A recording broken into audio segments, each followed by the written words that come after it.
Assalamualaikum warahmatullahi wabarakatuh. Perkenalkan nama saya Dian Fauji dengan NIM akhir 079 kelompok 18 praktikum statistika 2. Oke, jadi pada video kali ini saya akan membahas tentang modul 2 yaitu uji hipotesis di mana nanti kita akan menjawab beberapa pertanyaan dan juga akan mengerjakan satu buah masalah dengan menggunakan software RStudio. Oke, langsung saja kita melihat soalnya. Oke, jadi untuk yang pertama itu jelaskan apa yang dimaksud dengan uji hipotesis secara sederhana. Nah, jadi uji hipotesis itu salah satu cabang ilmu statistika inferensial yang digunakan untuk menguji kebenaran suatu pernyataan secara statistik serta menarik kesimpulan apakah pernyataan tersebut diterima atau ditolak. Nah, di mana hipotesis ini merupakan suatu pernyataan atau pendapat sementara yang masih lemah kebenarannya sehingga perlu dibuktikan. Di mana pengujian hipotesis ini dilakukan sebagai metode untuk menguji suatu klaim tentang parameter populasi dengan menggunakan data dari sampelnya. Nah, hasil dari pengujian ini itu untuk membantu peneliti dalam menyatakan penolakan atau penerimaan terhadap hipotesis yang diajukannya. Oke, lalu yang kedua, sebutkan dan jelaskan langkah-langkah dalam melakukan pengujian hipotesis. Jadi dalam hipotesis itu sendiri ada beberapa langkahnya, di mana yang pertama itu kita akan merumuskan hipotesis nol, H0 atau dan alternatifnya H1. Di mana perumusan ini tuh sebagai dasar pengujian untuk menentukan ada atau tidak adanya perbedaan atau pengaruh. Nah, lalu yang kedua itu menentukan tingkat signifikansi, di mana nilai biasanya untuk tingkat signifikansi ini adalah 0,05 atau 0,1 sebagai batas dalam pengambilan keputusan statistik. Oke, lalu yang ketiga itu menentukan statistik uji yang sesuai, di mana nanti kita akan memilih apakah menggunakan uji Z atau uji T yang digunakan untuk menguji hipotesis sesuai dengan karakteristik datanya. Lalu yang keempat itu kita akan menentukan daerah kritis berdasarkan distribusi statistiknya, di mana ini digunakan untuk mengetahui area penolakan si H0-nya tersebut. Nah, lalu yang kelima itu kita akan menghitung nilai statistik uji dari data, di mana penghitungan nilai ini akan menggunakan data sampel dan membandingkannya dengan nilai kritis. Nah, lalu yang keenam kita akan membuat keputusan apakah tolak atau gagal tolak H0. Di mana di sini kita akan menentukan apakah si H0-nya itu ditolak atau tidak. Nah, yang terakhir itu kita akan menyusun kesimpulan berdasarkan hasil uji dalam konteks masalah, di mana kesimpulannya itu kita ambil dari hasil pengujian yang ada dalam penelitian yang dikajinya itu. Nah, kita akan lanjut ke soal nomor 3, itu jelaskan perbedaan antara left-tailed test, right-tailed test, and two-tailed test. Oke, sebelumnya saya akan jelaskan terlebih dahulu di mana left-tailed test ini adalah pengujian hipotesis yang penolakannya berada pada sisi kiri distribusi.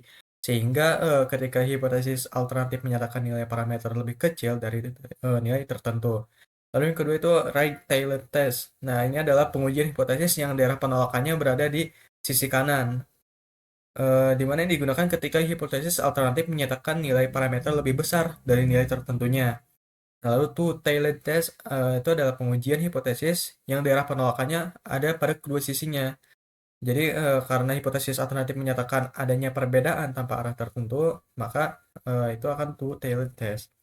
Nah, perbedaan yang paling jelas dari ketiga ini itu ada pada arah pengujiannya dan letak daerah penolakan hipotesisnya yang disesuaikan dengan bentuk hipotesis alternatifnya. Oke, lalu yang keempat, berikan dua contoh pengaplikasian uji hipotesis dalam kehidupan sehari-hari.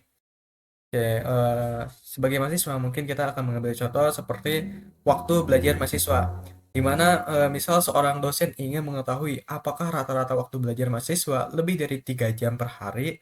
Nah, ini akan dilakukan uji hipotesis untuk menentukan apakah dugaan tersebut benar atau tidak. Lalu yang kedua, misal pada kualitas produk, di mana sebuah perusahaan ingin memastikan apakah rata-rata produk yang dihasilkan sudah sesuai standar, sehingga dilakukan uji hipotesis untuk mengecek apakah hasil produksi berbeda dari standar yang ditetapkan.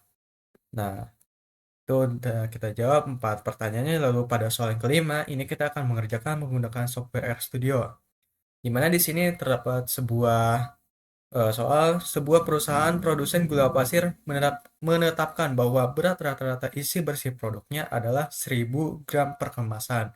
Nah, untuk mengevaluasi kestabilan proses pengemasan, diambil 36 kemasan secara acak. Dari hasil penimbangan diperoleh rata-rata berat sampel adalah 1020 gram. Diketahui bahwa standar deviasi populasinya itu sebesar 60 gram. Nah, dengan tingkat signifikan 5%. Ujilah apakah berat rata-rata kemasan gula pasir tersebut berbeda dari standar perusahaan dengan metode ini dulu, two tail. Ya, langsung saja kita masuk ke software RStudio-nya. Oke, jadi di software RStudio ini sebelumnya sudah saya buat sintaksnya, jadi sini akan saya jelaskan saja. Dimana yang pertama kita akan menentukan hipotesisnya, di sini kita akan mengetahui H0 atau mu-nya itu sama dengan 1000, di mana ini adalah berat rata-rata sesuai dengan standar perusahaannya tersebut. Lalu ada H1 atau alternatifnya itu dengan mu tidak sama dengan 1000, di mana ini adalah berat rata-rata yang berbeda dari standar perusahaannya yang 1000 tadi. Oke, lalu yang kedua kita akan menginput data yang diketahui pada soal. Nah, di mana kan tadi di soal kita ketahui bahwa rata-rata atau standar perusahaannya itu adalah 1000, lalu ada rata-rata sampelnya tadi yang diuji adalah 1020 gram hasilnya, lalu ada sigma atau standar deviasinya itu adalah 60 gram dan jumlah sampel yang diukurnya itu adalah 36. Oke, sampai sini kita run terlebih dahulu. Nah, lalu kita selanjutnya akan mencari nilai statistik uji Z. Kenapa kita menggunakan uji Z? Karena kita menyesuaikan dengan data yang kita peroleh tadi. Dimana di sini Z-nya itu sama dengan X bar min M dibagi sigma SQRTN. Dimana ini tuh X bar, senilai rata-rata sampel dikurangi dengan nilai standarnya dibagi dengan standar error. Lalu kita run saja.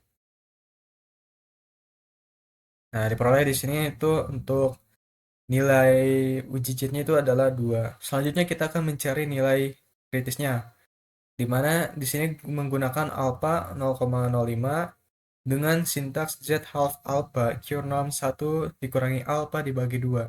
Nah, kenapa di sini alpanya dibagi 2? Karena kita menyesuaikan dengan tipe soalnya tadi, atau karena ini adalah two-tailed test. Jadi dia ada 2 sehingga nilai alpanya ini kan dibagi 2.